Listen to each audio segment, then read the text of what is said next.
You've walked a long and faithful road. You've carried more than most have showed.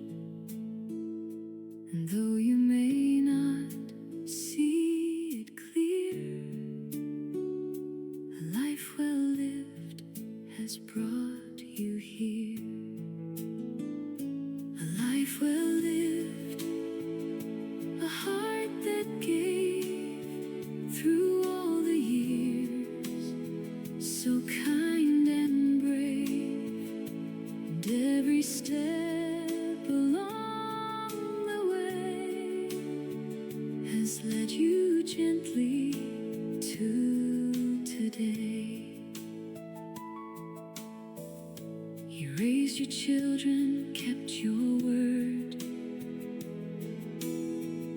You helped the ones who went unheard.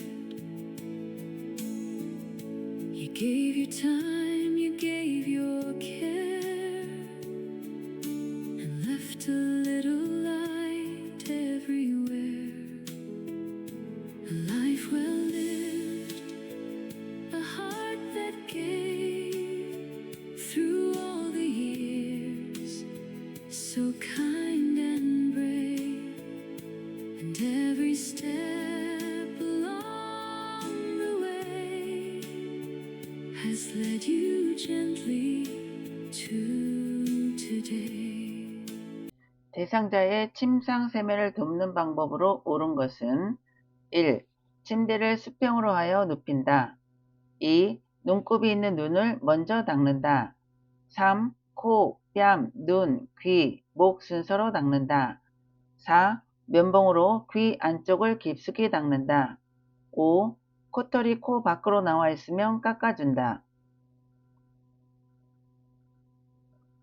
정답은 5번에 코털이 코 밖으로 나와 있으면 깎아준다 입니다. 코 속에 있는 코털은 깎지 않습니다. 침상 세면할 때는 코털이 코 밖으로 나와 있으면 위생과 외관을 위해 조심스럽게 정리해 줄 수 있습니다. 눈을 닦을 때는 눈 안쪽에서 바깥쪽으로, 양쪽 눈은 각각 다른 면을 사용하여 감염을 예방합니다. 귀 안쪽을 면봉으로 깊숙이 닦으면 귀지를 안쪽으로 밀어넣거나 고막을 손상시킬 수 있으므로 주의해야 합니다. 따라서 침상 세면은 눈은 안쪽에서 바깥쪽, 귀 깊숙이 닦지 않기, 코털은 코 밖으로 나온 부분만 정리로 기억하시면 됩니다. 침대는 수평이 아닌 반자이나 앉은 자세를 취해야 되고요. 눈곱은 눈곱이 있는 눈이 아니라 없는 눈을 먼저 닦아야 합니다. 면봉으로 귀 안쪽 깊숙이가 아니라 귀 입구라고 이야기를 하면 그거는 정답이 되겠죠. 편마비 대상자의 하의를 갈아입힐 때 벗기는 순서로 옳은 것은 가. 두 팔과 두 발을 바닥에 지지하고 엉덩이를 들어 올리게 한다. 나. 마비된 쪽을 벗긴다. 다. 건강한 쪽을 벗긴다. 라. 두 다리를 모아 무릎을 세운다. 가나다라 중에서 한번 살펴보세요. 정답은 2번에 라가 다나가 되겠습니다. 문제 보시면 갈아입힐 때 벗긴다 그랬어요. 벗기는 거는 건강한 쪽부터죠. 그런데 바지이기 때문에 무릎을 세우고 하의를 벗긴 다음에 엉덩이를 벗긴 후에 그 다음에 벗건 건강한 다리 빼고 마비된 다리 빼면 되겠죠. 그래서 1번은 두 다리를 모아 무릎을 세우고 두 팔과 두 발을 바닥에 지지하고 엉덩이를 들어 올리고 있죠. 엉덩이를 들어 올린 후에 벗건 건강한 쪽 벗기고 마비된 쪽 벗기면 되겠죠. 그래서 정답은 2번이 되겠습니다. 거동이 불편한 대상자의 체위 변경을 돕는 방법으로 옳은 것은 1. 도너 베개로 천골 부위를 지지한다. 2. 욕창이 있으면 체위 변경 횟수를 늘린다. 3. 딱딱하고 표면이 거친 쿠션을 받쳐준다. 4. 대상자의 옷을 잡아당겨 체위를 변경한다. 5. 의자에서는 2시간마다 체위를 바꾸어 준다. 정답은 2번에 욕창이 있으면 체위 변경 횟수를 늘린다입니다. 거동이 불편하거나 욕창 위험이 높은 대상자는 한 자세로 오래 있지 않도록 체위를 자주 변경하여 압박을 줄여주는 것이 중요합니다. 욕창이 있는 경우에도 해당 부위에 지속적인 압력이 가해지지 않도록 체위 변경과 압력 분산에 더욱 주의해야 합니다. 도넛백에는 특정 부위에 압력을 집중시킬 수 있고 옷을 잡아당겨 체위를 변경하면 피부가 손상될 수 있으므로 피해야 합니다. 따라서 거동 불편, 욕창 나오면 압력 감소, 체위 자주 변경으로 기억하시면 됩니다. 의자에서는 2시간이 아니고 1시간마다 체위를 바꾸어 줘야 합니다. 사지마비 대상자를 침상에서 일으켜 앉힐 때 지지해야 하는 신체 부위는 1, 2, 3, 4, 5번 중에서 지지해야 될 손의 위치를 한번 확인해 보세요. 정답은 1번이 되겠죠. 사지마비 대상자는 스스로 몸통을 조절하기 어려우므로 신체의 중심을 안정적으로 지지하면서 천천히 움직여야 합니다. 이동 과정에서는 대상자의 관절과 피부에 무리가 가지 않도록 무리하게 잡아당기지 않도록 주의합니다. 그래서 정확한 손의 위치는 어깨, 그 다음에 대상자의 팔꿈치가 되겠죠. 근데 이렇게 일으키는 과정에서 갑자기 훅 하고 일으키면 골절이 될 수 있는 부위가 있죠. 그 부위가 바로 넙다리 뼈입니다. 허벅지 뼈죠. 넙다리 뼈가 골절이 될 수 있으니 주의하셔야 됩니다.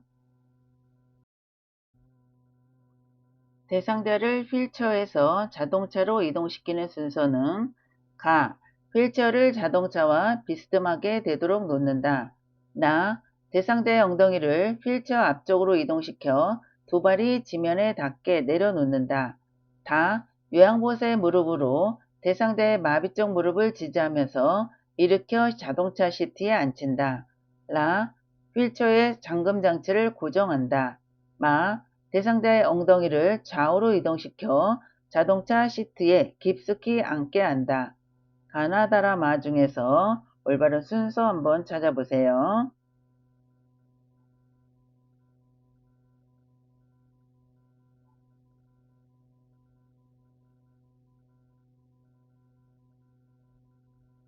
네, 정답은 4번의 가라나다 마입니다.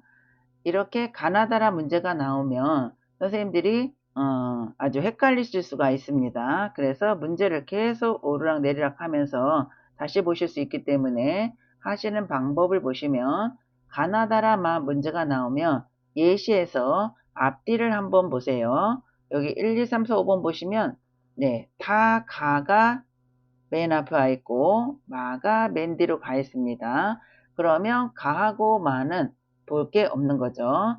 그런데 가를 보시면 자동차와 비스듬하게 되도록 놓는다 그랬어요. 휠체어를 비스듬하게 놓고 그 다음에는 휠체어가 정지가 된 상태에서는 잠금 장치가 그 다음입니다. 그러면 가는 1번이고 마는 5번입니다.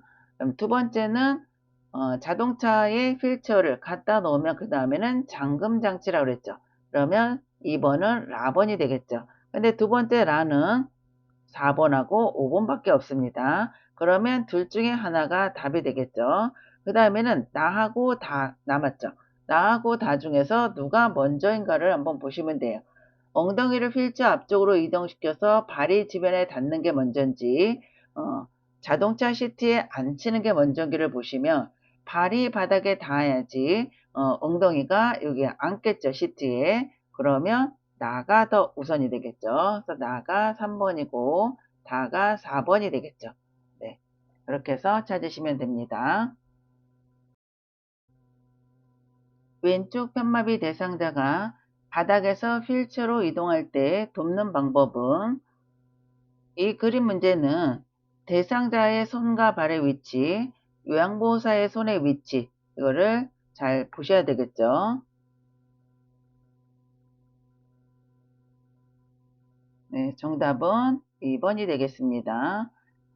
대상자가 바닥에서 휠체어로 이동할 때 여기서 단순히 볼 것은 대상자의 손의 위치, 발의 위치 모두 마비가 없는 쪽으로 잡고 마비가 없는 발로 지지를 해야 되겠죠. 요양보호사 손의 위치는 대상자의 어깨와 허리입니다. 대상자의 어깨와 허리입니다. 그래서 일어날 때 바닥에 앉아있는 상태에서 어깨와 허리를 받친 상태에서 대상자의 손은 시트에 있죠. 시트에 있다가 엉덩이를 들어올린 순간에 자세가 높아지기 때문에 대상자의 손은 휠체어의 먼쪽 팔걸이를 잡고 있습니다. 이때 요양보호사는 어깨를 지지하면서 허리를 조금 당겨줘야 되겠죠. 이 상태에서 대상자의 건강한 쪽 무릎을 세우고 요 그림과 똑같죠. 무릎을 세우고 천천히 휠체어에 앉는 거죠. 천천히 휠체어에 앉는 거죠. 그래서 바닥에서 휠체어로 이동할 때 시험 문제는 요 그림 문제가 잘 나오고 내려가는 거는 순서를 찾는 문제가 잘 나옵니다. 꼭 기억하셔야 됩니다. 보행 벨트를 사용하여 편마비 대상자의 보행을 돕는 방법으로 옳은 것은 1. 고무 받침이 닳았는지를 확인한다. 2. 보행 벨트를 가슴 위치에 고정한다. 3. 보행 벨트를 대상자의 피부에 밀착시켜 고정한다. 4. 대상자의 마비 쪽 뒤에서 보행 벨트 손잡이를 잡는다. 5. 건강한 쪽 보행 벨트 손잡이는 대상자 스스로 잡게 한다. 정답은 4번에 대상자의 마비 쪽 뒤에서 보행 벨트 손잡이를 잡는다입니다.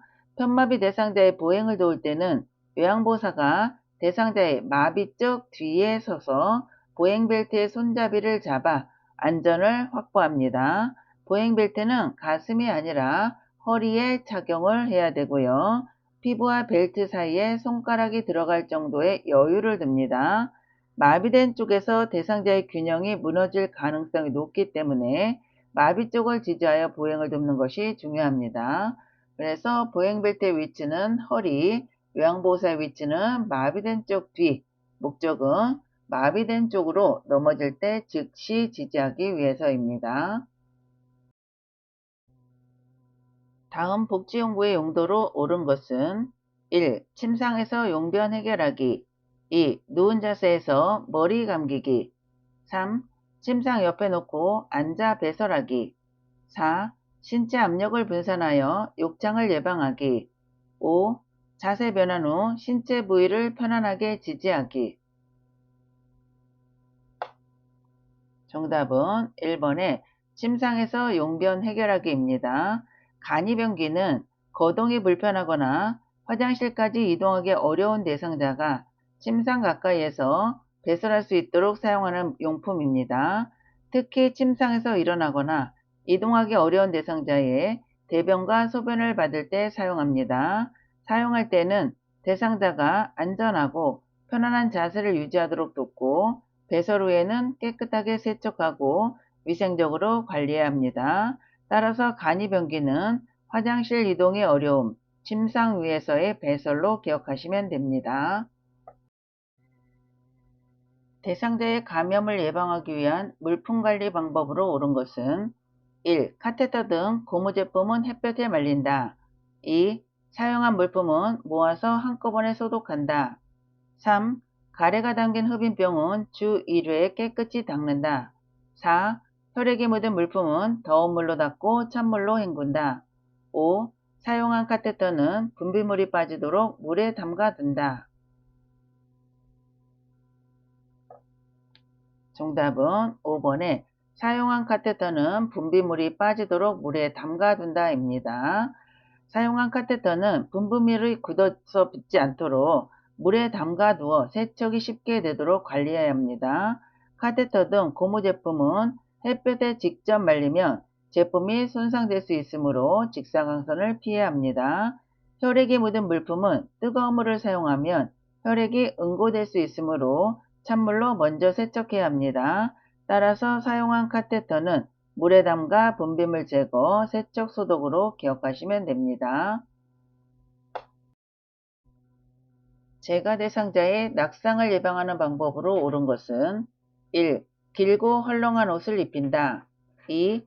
전기 코드는 바닥에 고정한다. 3. 크기가 넉넉한 신발을 신긴다. 4. 취침 시 침대는 허리 높이로 맞춘다. 5. 조명은 자다가 깨도 켤 수 있도록 가까이 둔다. 정답은 5번에 조명은 자다가 깨도 켤 수 있도록 가까이 둔다입니다. 제가 대상자의 낙상을 예방하려면 밤에 화장실에 가거나 이동할 때 쉽게 조명을 켤 수 있도록 침대 가까이에 조명을 두는 것이 중요합니다. 길고 헐렁한 옷은 발에 걸릴 수 있고 너무 큰 신발은 벗겨지기 쉬워 낙상 위험을 높일 수 있습니다. 전기 코드는 걸려 넘어지지 않도록 바닥에 늘어뜨리지 말고 정리해야 하며 침대는 대상자가 안전하게 오르내릴 수 있는 높이로 조절합니다. 따라서 낙상 예방은 밤에도 바로 켤 수 있는 조명, 어두운 환경에서의 낙상 예방으로 기억하시면 됩니다. 화재가 발생했을 때 수화기를 사용하는 순서로 옳은 것은 가나다라 중에서 한번 찾아보세요.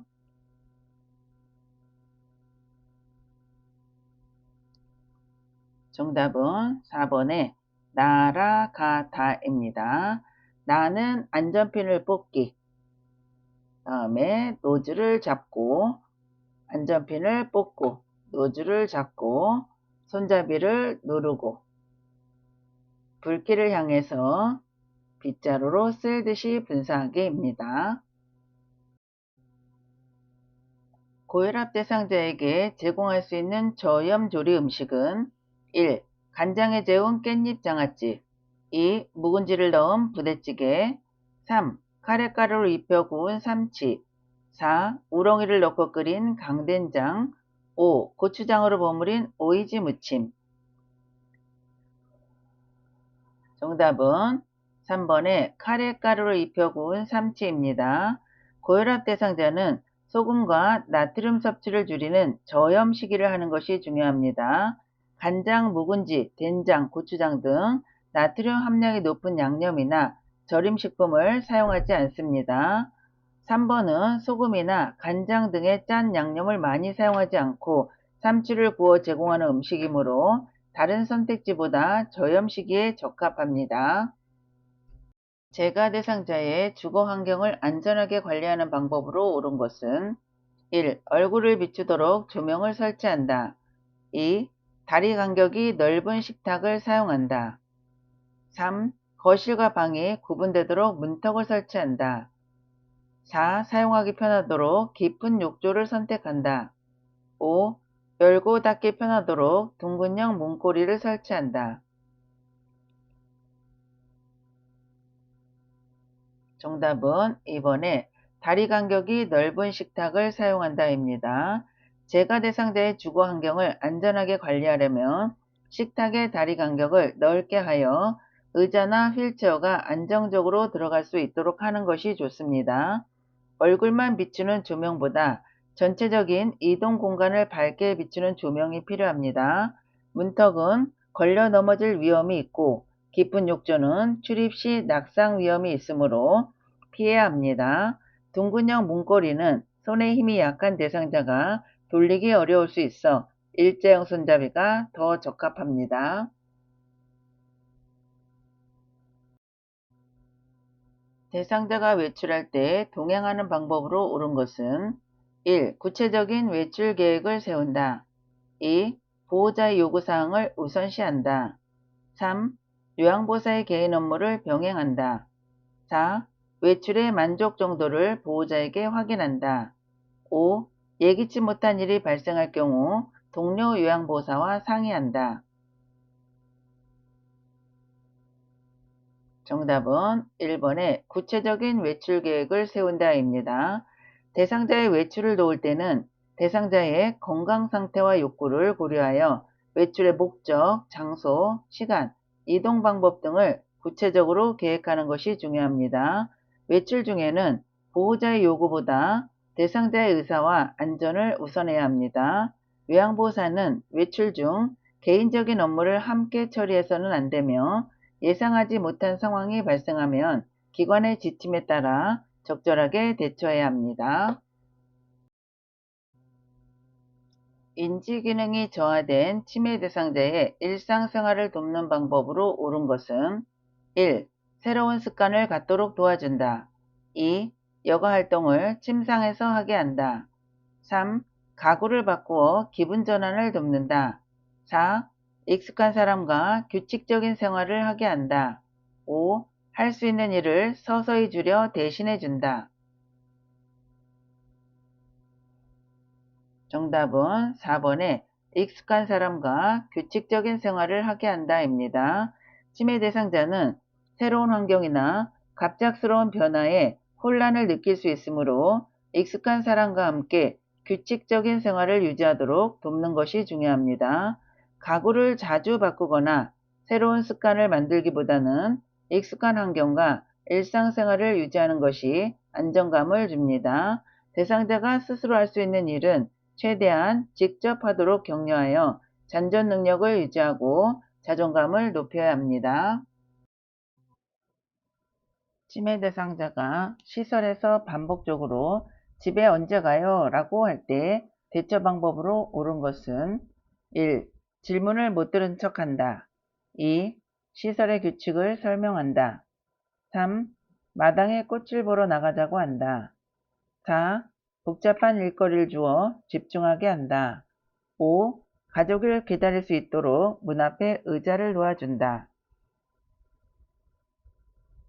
정답은 3번에 마당에 꽃을 보러 나가자고 한다입니다.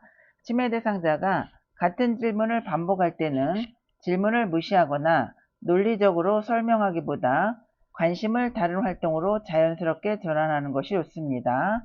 관심 전환, 주의 환기라는 용어가 자주 나옵니다. 집에 언제 가요? 라고 반복하면 꽃을 보러 마당에 같이 나가실까요? 처럼 대상자가 쉽게 참여할 수 있는 활동을 제안합니다. 복잡한 것보다 단순한 거로 제안해야 합니다. 복잡한 일거리를 주거나 문 앞에서 가족을 기다리게 하는 것은 불안이나 혼란을 증가시킬 수 있습니다. 치매 대상자의 음식 섭취를 돕는 방법으로 옳은 것은 1. 배회가 있는 대상자는 섭취 열량을 줄인다. 2. 특정 음식을 좋아하면 계속 그 음식을 준다. 3. 배고픔을 호소할 때마다 음식을 충분히 준다. 4. 손잡이가 작고 가벼운 숟가락을 사용하게 한다. 5. 치매 말기에는 갈거나 으깬 걸쭉한 음식을 준다. 정답은 5번에 치매 말기에는 갈거나 으깬 걸쭉한 음식을 준다입니다. 치매 말기에는 씹고 삼키는 기능이 저하될 수 있으므로 갈거나 으깬 부드럽고 걸쭉한 음식을 제공하여 음식 섭취를 돕습니다. 배회가 있는 대상자는 활동량이 많아질 수 있으므로 오히려 충분한 영양과 수분 섭취가 필요합니다. 숟가락은 손잡이가 너무 작고 가벼운 것보다 대상자가 잡고 사용하기 편한 크기의 형태를 선택합니다. 치매 대상자는 가벼운 숟가락보다는 무거운 숟가락을 사용하는 것이 좋습니다. 따라서 치매 말기, 연화 능력 저하, 갈거나 으깬 걸쭉한 음식, 이것을 꼭 기억하시면 됩니다. 집안에서 배회하는 치매 대상자를 돕는 방법으로 옳은 것은 1. 방을 바꾸어 준다. 2. 창문을 열어 환기한다. 3. 집안 조명을 어둡게 한다. 4. 텔레비전을 크게 켜 놓는다. 5. 자녀와의 추억에 대해 이야기한다. 정답은 5번에 자녀와의 추억에 대해 이야기한다입니다. 치매 대상자가 배회할 때는 억지로 행동을 막기보다 대상자가 관심을 가질 수 있는 친숙한 주제로 대화를 나누어 관심을 전환하도록 돕는 것이 좋습니다. 특히 자녀나 가족과의 즐거웠던 추억처럼 익숙하고 편안한 이야기를 활용하면 심리적인 안정에 도움이 될 수 있습니다. 방을 갑자기 바꾸거나 집안을 어둡게 하는 것은 혼란과 낙상 위험을 높일 수 있으므로 피해야 합니다. 밤에 숙면할 수 있도록 낮에 졸고 있는 치매 대상자를 돕는 방법으로 옳은 것은 1. 실내를 어둡게 한다.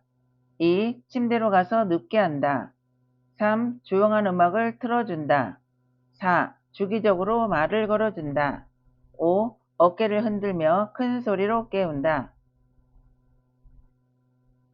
정답은 4번에 주기적으로 말을 걸어준다입니다.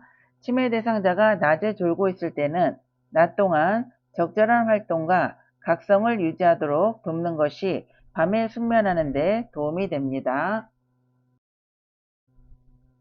망상이 있는 치매 대상자가 다음과 같이 말할 때 대처 방법으로 옳은 것은 치매 대상자, 내 밥에 농약을 넣어서 죽을까봐 안 먹어.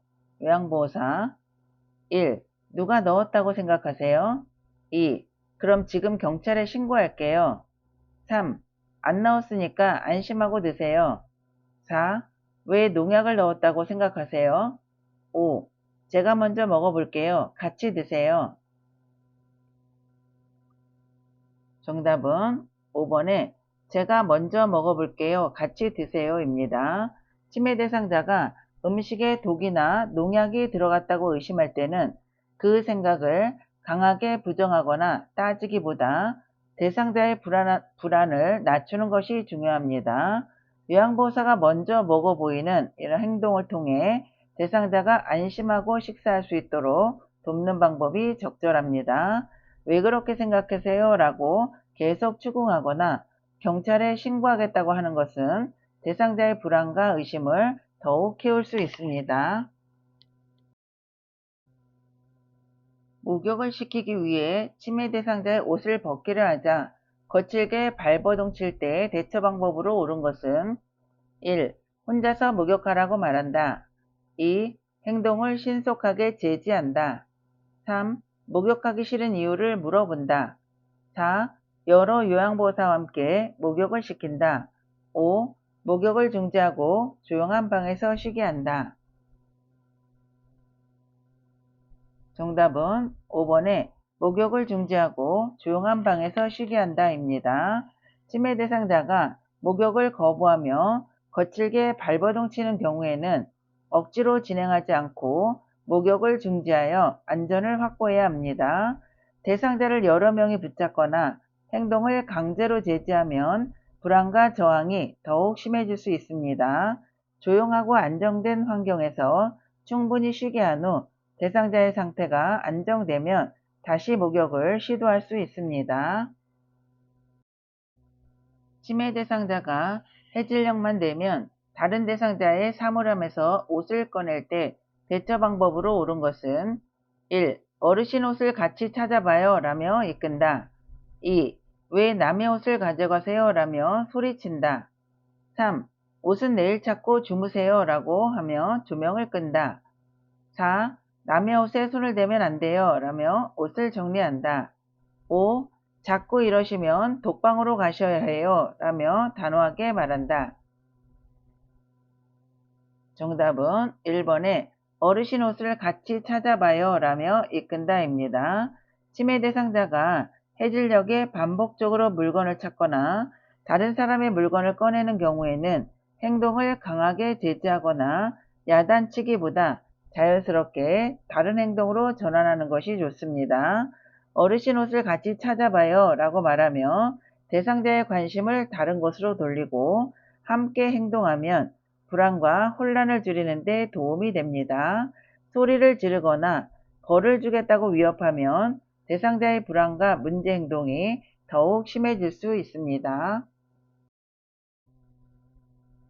치매 대상자가 바지를 내려 성기를 노출하고 있을 때 대처 방법으로 옳은 것은 1. 추운데 왜 옷을 벗으세요? 2. 이러시면 참 당황스러워요. 3. 바지가 불편하신가 보네요. 4. 어린아이처럼 행동하지 마세요. 5. 지금 저에게 성희롱하는 거예요? 정답은 3번에 바지가 불편하신가 보네요 라고 이야기하면 됩니다. 침해 대상자가 성기를 노출하는 행동을 보일 때는 야단치거나 수치심을 주기보다 행동의 원인을 살펴보고 자연스럽게 옷을 입도록 돕는 것이 중요합니다. 바지가 불편하신가 보네요 라고 말하면 대상자의 행동을 비난하지 않으면서 옷의 불편함 등 원인을 확인할 수 있습니다. 어린아이처럼 행동하지 마세요와 같은 말은 대상자에게 수치심을 줄 수 있으므로 피해야 합니다. 대상자와 비언어적 의사소통을 하는 방법으로 옳은 것은 1. 팔짱을 끼고 앉는다. 2. 손가락으로 지적한다. 3. 시선을 한 곳에 고정한다. 4. 대화 중간에 긴 침묵을 갖는다. 5. 대상자를 향해 몸을 약간 기울인다. 정답은 5번에 대상자를 향해 몸을 약간 기울인다입니다. 비언어적 의사소통에서는 대상자를 향해 몸을 약간 기울이는 자세가 관심과 경청의 태도를 나타내는 데 도움이 됩니다. 팔짱을 끼거나 손가락으로 지적하는 행동은 방어적이거나 위압적인 느낌을 줄 수 있어 피하는 것이 좋습니다. 대상자와 적절하게 눈을 맞추고 편안한 표정과 자세를 유지하는 것도 신뢰감을 형성하는 데 중요합니다. 다음 상황에서 나전달법을 적용한 반응으로 옳은 것은 요양보호사, 어르신, 요즘 계속 누워만 계시니 오늘은 저와 산책하러 나가요. 대상자, 누워서 텔레비전을 바라보며 나가기 귀찮아 그냥 누워있을래. 요양보호사는 어떻게 반응을 해야 될까요? 1. 네, 그러면 다음에 나가요. 2. 이렇게 누워만 계시면 큰일 나요. 3. 무슨 일 있으세요? 많이 우울하세요? 4. 누워만 계시니 근력이 떨어질까봐 걱정돼요. 5. 저도 오늘 같은 날은 그냥 누워있고 싶네요. 정답은 4번에 누워만 계시니 근력이 떨어질까봐 걱정돼요입니다. 나전달법은 상대방을 비난하거나 명령하지 않고 자신의 생각이나 느낌을 나를 중심으로 표현하는 의사소통 방법입니다. 4번은 대상자를 비난하지 않고 걱정돼요 라고 자신의 감정을 표현하여 나전달법에 해당합니다. 2번처럼 큰일 나요 라고 위협하거나 상대방의 행동을 직접 비난하는 표현은 적절하지 않습니다. 시각장애 대상자와 의사소통하는 방법으로 옳은 것은 1. 요양보호사를 중심으로 방향을 설명한다. 2. 촉각을 이용하여 사물에 대한 정보를 전달한다. 3. 대상자를 만나면 말보다 신체 접촉을 먼저 한다. 4. 이쪽 저쪽 등의 지시 대명사를 사용하여 대화한다. 5. 대상자와 마주보고 눈짓으로 신호를 주며 대화한다. 정답은 2번에 촉각을 이용하여 사물에 대한 정보를 전달한다 입니다. 시각장애 대상자에게 사물의 위치나 모양 등을 설명할 때는 말로 구체적으로 설명하고 필요하면 촉각을 활용하여 정보를 전달할 수 있습니다. 방향을 설명할 때는 이쪽 저쪽처럼 막연한 표현보다 오른쪽 왼쪽 앞 뒤 등 구체적인 방향을 사용해야 합니다. 방향을 이야기할 때는 대상자 중심으로 이야기를 해야 됩니다. 그리고 대상자를 만났을 때는 먼저 말로 자신의 존재를 알린 후 필요한 경우 신체 접촉을 해야 합니다.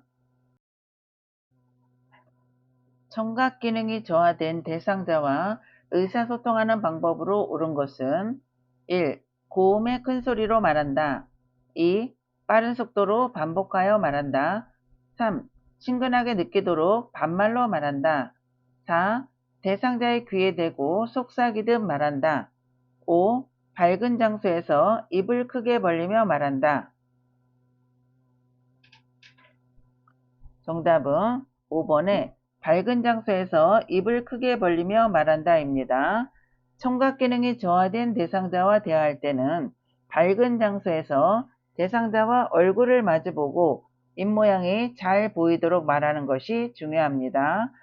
고음의 큰 소리로 소리를 지르거나 귀에 대고 속삭이는 것은 오히려 내용을 알아듣기 어렵게 할 수 있으므로 저음으로 천천히 또박또박 말하며 대상자가 이해했는지 확인하면서 대화를 해야 합니다. 이 문제는 시험에 자주 출제되므로 꼭 기억을 하시기 바랍니다. 진압력 장애가 있는 대상자와 의사소통하는 방법으로 옳은 것은 1. 주의사항에 대해 자세히 설명한다. 2. 대상자의 미래 계획을 함께 세운다. 3. 대중매체에 나오는 신조어를 사용한다. 4. 장소, 날짜, 시간에 대해 자주 인식시킨다. 5. 친밀감을 표현하기 위해 별명을 사용한다. 정답은 4번에 장소, 날짜, 시간에 대해 자주 인식시킨다입니다. 진압력 장애가 있는 대상자는 현재 자신이 있는 장소, 날짜와 시간 등을 혼동할 수 있으므로 반복적으로 알려주는 것이 중요합니다. 오늘은 8월 18일이고 지금은 요양원에 있습니다와 같이 현재 상황을 구체적으로 알려주면 진압력 유지에 도움이 됩니다. 어려운 신조어나 별명을 사용하기보다 대상자가 이해하기 쉬운 간단하고 명확한 표현을 사용하는 것이 좋습니다.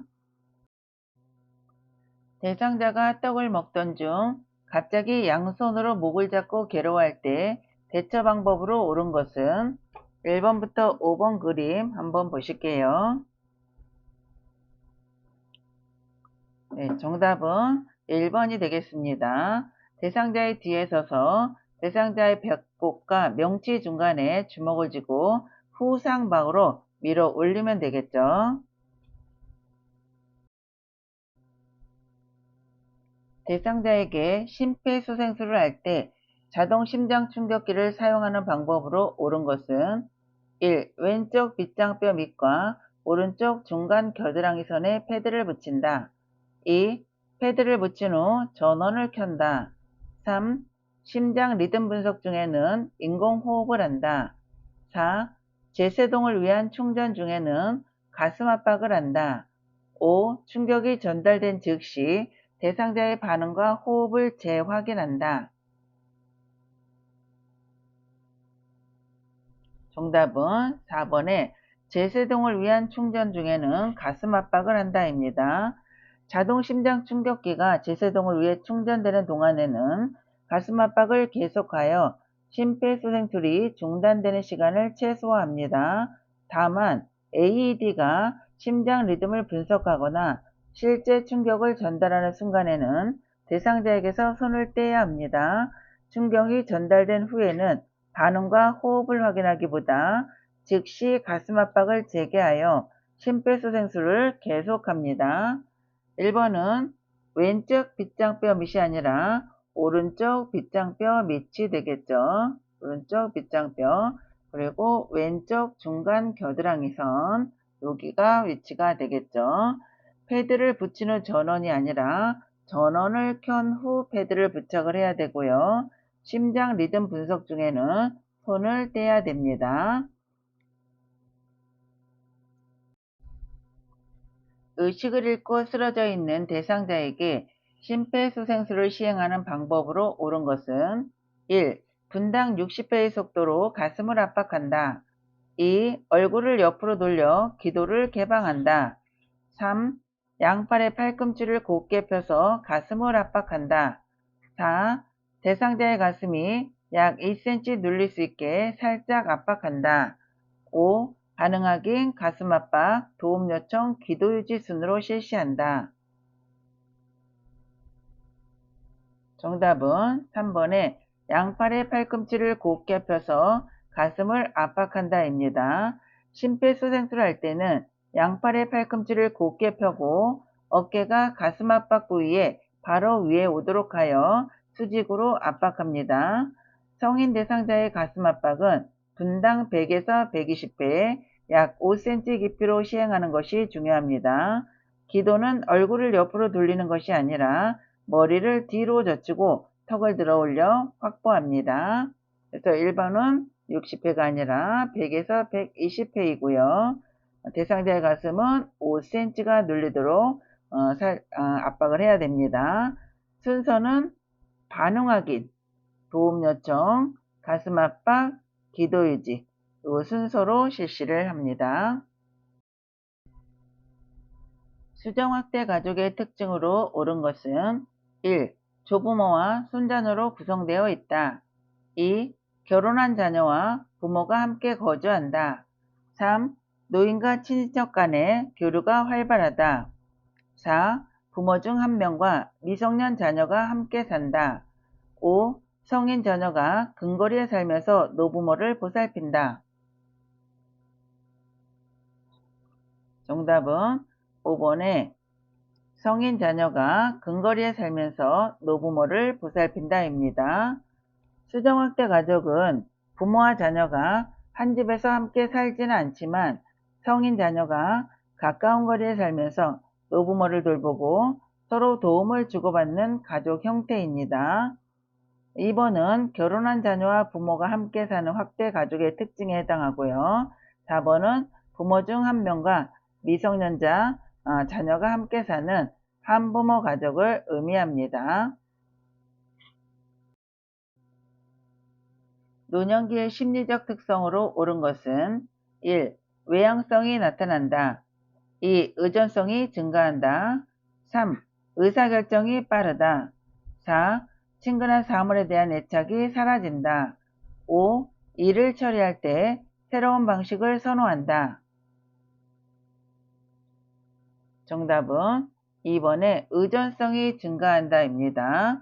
의존성은 신체적 의존, 경제적 의존이 증가할수록 노인학대는 증가합니다. 노년기에는 신체 기능과 사회적 역할의 변화로 인해 타인에게 의존하려는 경향이 증가할 수 있습니다. 또한 새로운 환경이나 방식보다는 익숙하고 친숙한 것을 선호하며 의사결정이나 문제 해결에 시간이 더 걸릴 수 있습니다. 친근한 사람이나 물건에 대한 애착은 사라지는 것이 아니라 오히려 강해지는 경향이 있습니다. 노인 장기요양보험 급여 대상자는 1. 백내장 수술을 한 65세 남자 2. 관절염으로 수술을 한 70세 여자 3. 골절로 병원에 입원 중인 60세 남자 4. 혼자서 일상생활이 가능한 75세 여자 5. 뇌경색으로 일상생활이 어려운 50세 남자 정답은 5번에 뇌경색으로 일상생활이 어려운 50세 남자입니다. 노인 장기요양보험은 65세 이상의 노인 또는 65세 미만이라도 치매, 뇌혈관 질환 등 노인성 질병으로 일상생활이 어려운 사람이 대상이 될 수 있습니다. 5번은 50세이지만 뇌경색으로 일상생활이 어려운 노인성 질병 대상자이므로 장기요양 인정을 받을 수 있는 대상에 해당이 됩니다. 반면 단순히 수술을 받았다는 사실만으로 장기요양보험 급여 대상자가 되는 것은 아닙니다. 노인 장기요양 인정 절차에 관한 설명으로 옳은 것은 1. 지방자치단체에 장기요양 인정을 신청한다. 2. 신청자가 동의하면 사회복지 전담 공무원이 대신 신청할 수 있다. 3. 장기요양 인정 방문조사는 등급판정위원회에서 실시한다. 4. 국민건강보험공단의 방문조사원이 장기요양 등급을 1차로 판정한다. 5. 보건복지부는 1차 장기요양 등급 판정 결과를 심의하여 최종 판정한다.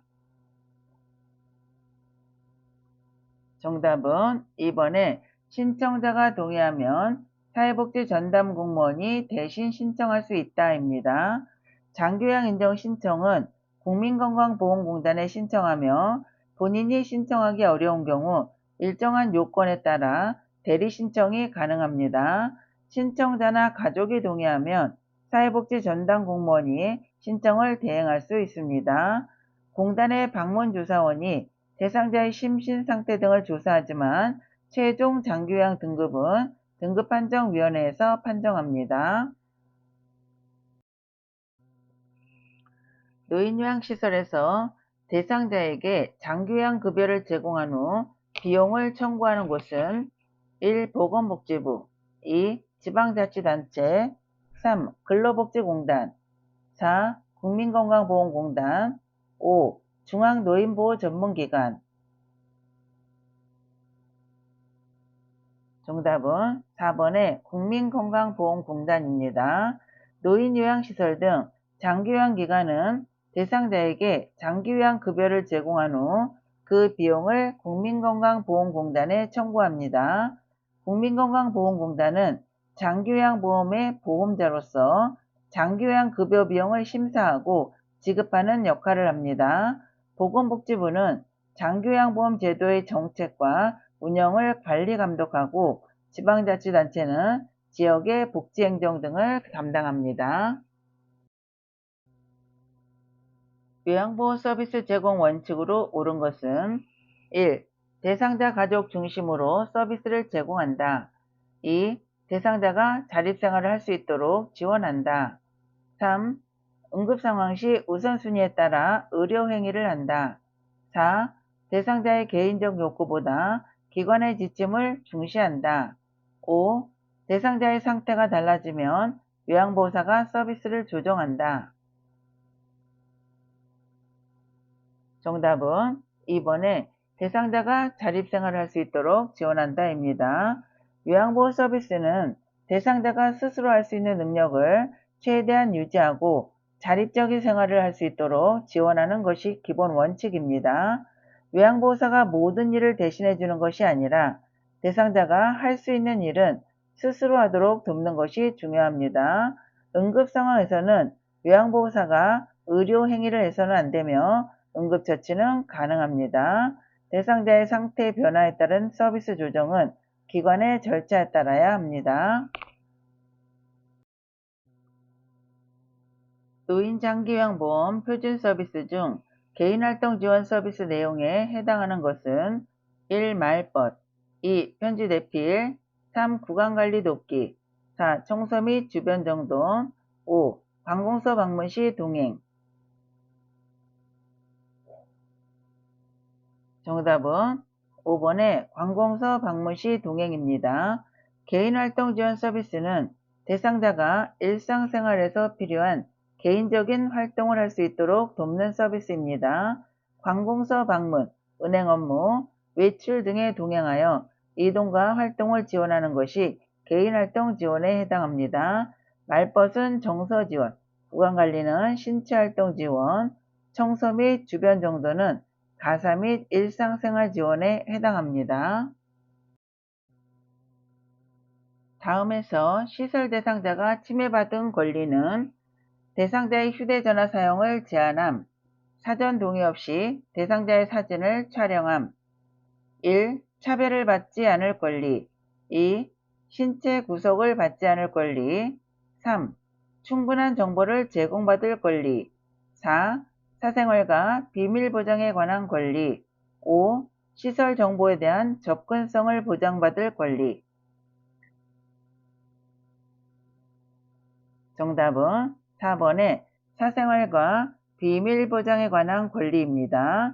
대상자의 휴대전화 사용을 부당하게 제한하거나 사전 동의 없이 사진을 촬영하는 것은 개인의 사생활과 관련된 권리를 침해할 수 있습니다.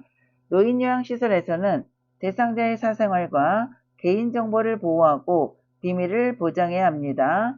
특히 사진이나 영상 촬영은 대상자의 동의를 구하는 것이 중요하며 개인적인 정보도 함부로 공개해서는 안 됩니다.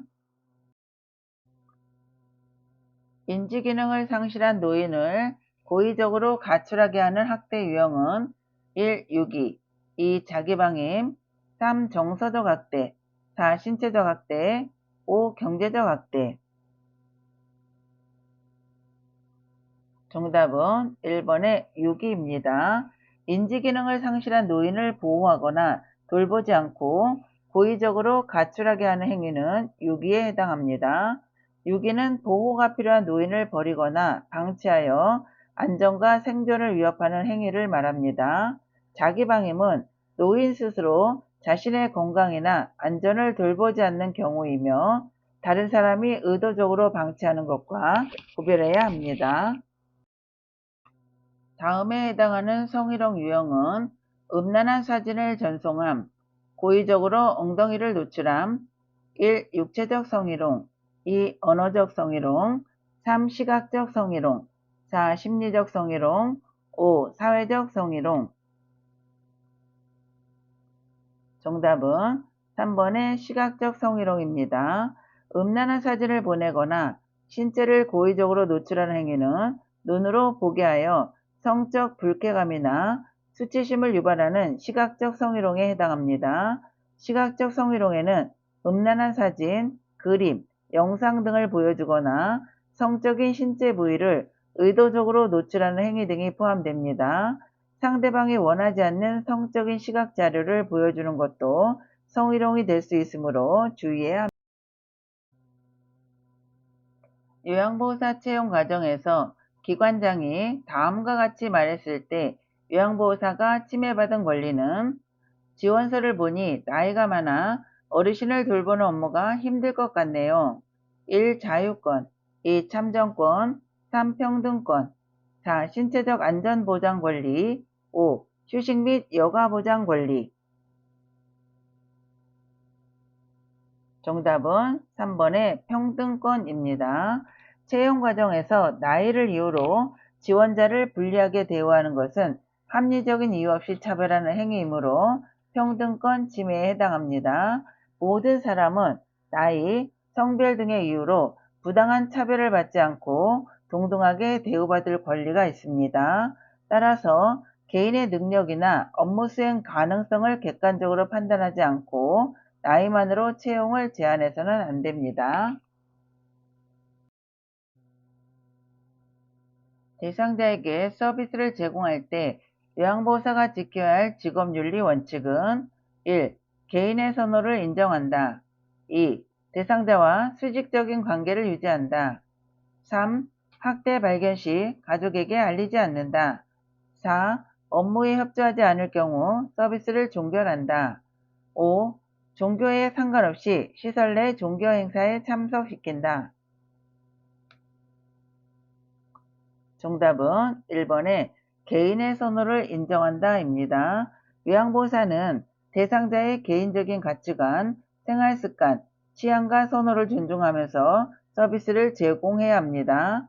대상자와는 수직적인 관계가 아니라 상호 존중을 바탕으로 한 수평적인 관계를 유지해야 합니다. 그래서 대상자와는 상호 대등한 관계입니다. 학대가 의심되거나 발견되면 적절한 절차에 따라 신고하고 필요한 조치를 취해야 하며 종교활동도 대상자의 의사를 존중해야 합니다. 요양보호사가 지켜야 하는 행동규범으로 옳은 것은 1. 장기요양 기간을 알선한다. 2. 자신의 활동이 모든 요양보호사를 대표한다고 생각한다. 3. 대상자로 인한 업무 고충을 보호자에게 토로한다. 4. 요양보호사의 개인적 용무는 서비스 제공 중에 처리한다. 5. 대상자의 건강 상태가 악화될 경우 요양보호사가 스스로 해결한다. 정답은 2번에 자신의 활동이 모든 요양보호사를 대표한다고 생각한다입니다. 요양보호사는 자신의 말과 행동이 요양보호사 전체의 이미지와 신뢰에 영향을 줄 수 있다는 책임감을 가지고 행동해야 합니다.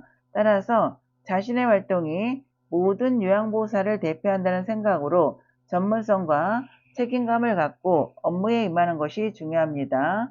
개인적인 용무를 서비스 시간에 처리하거나 대상자와 관련된 고충을 보호자에게 함부로 이야기해서는 안 됩니다. 제가 대상자와 신뢰감을 형성하기 위한 방법은 1. 반말로 친근하게 대상자를 대한다. 2. 시선을 맞추며 대상자와 대화를 한다. 3. 대상자 부재 중에도 서비스를 시작한다. 4. 과도한 신체 접촉으로 친밀감을 표현한다. 5. 계획된 시간보다 연장해서 서비스를 제공한다. 정답은 2번에 시선을 맞추며 대상자와 대화를 한다입니다. 대상자와 신뢰감을 형성하려면 예의를 갖추고 대상자와 눈을 맞추며 진심으로 대화하는 태도가 중요합니다. 반말이나 과도한 신체 접촉은 친밀감을 높이는 것이 아니라 불쾌감이나 불편감을 줄 수 있으므로 피해야 합니다. 또한 대상자가 없는데 임의로 서비스를 시작하거나 정해진 시간보다 임의로 서비스를 연장해서는 안 됩니다. 다음 상황에서 직업 윤리를 준수한 요양보호사의 태도는 서비스 제공 중 전화통화 내용을 우연히 듣게 된 요양보호사는 대상자의 사업 부도 사실을 알게 되었다. 1. 대상자를 공감하며 위로한다. 2. 다른 대상자에게 이야기한다. 3. 동료 요양보호사에게 전달한다. 4.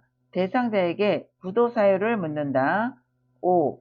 비밀로 유지하고 내색하지 않는다. 정답은 5번에 비밀로 유지하고 내색하지 않는다입니다.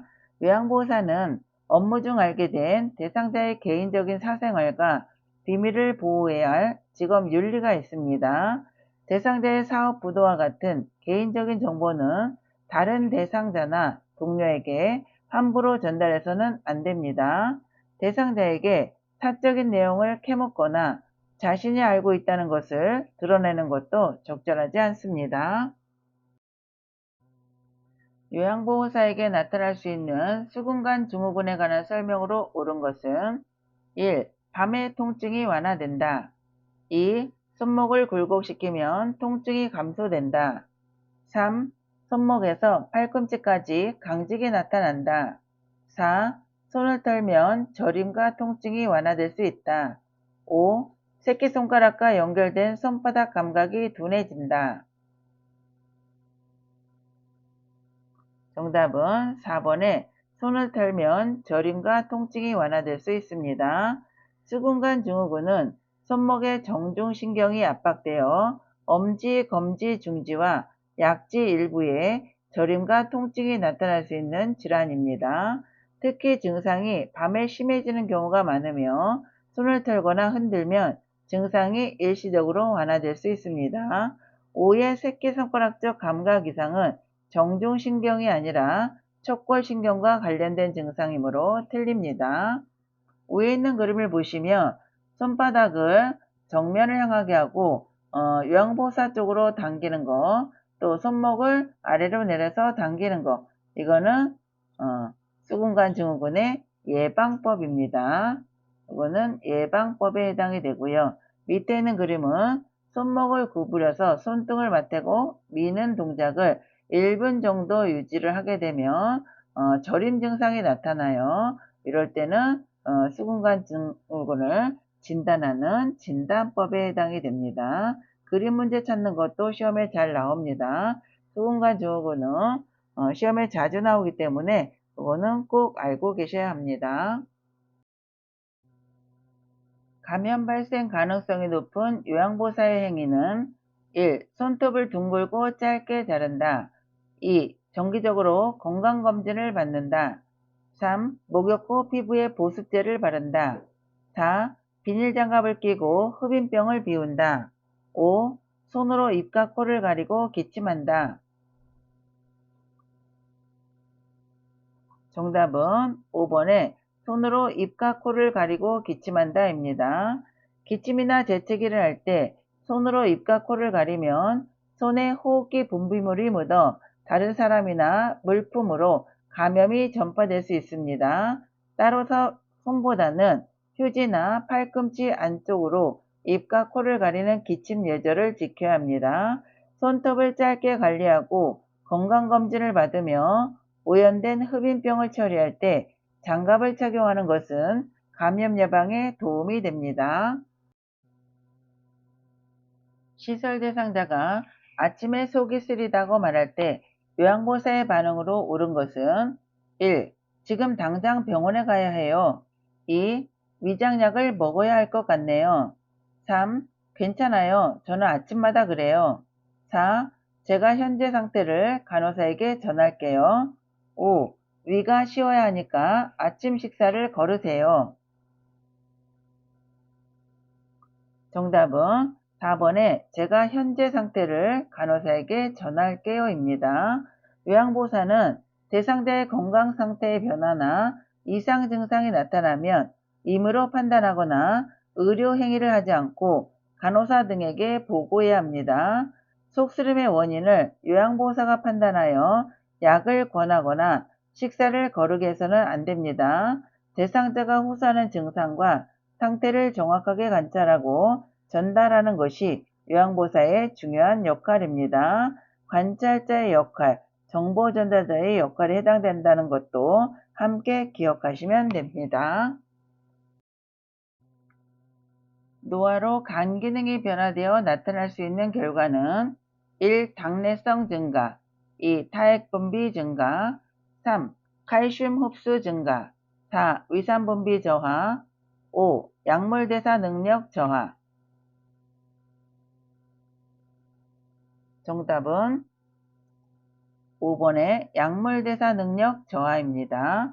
노화가 진행되면 간의 크기와 혈류량, 간의 대사 기능 등이 감소하여 약물을 분해하고 대사하는 능력이 저하될 수 있습니다. 그 결과 약물이 체내에 오래 남아 약물의 효과가 강해지거나 부작용이 나타날 가능성도 높아집니다. 1. 당내성 증가는 간 기능 변화와 관련된 대표적인 노화 결과가 아니며 2, 3, 4번도 각각 다른 소화기관의 변화와 관련됩니다. 따라서 노화, 간 기능 저하, 약물 대사 능력 저하, 약물 부작용 주의로 기억하시면 됩니다. 오늘 문제는 여기까지입니다. 틀린 문제는 반드시 다시 복습하시기 바랍니다. 감사합니다. 여러분의 도전을 응원합니다.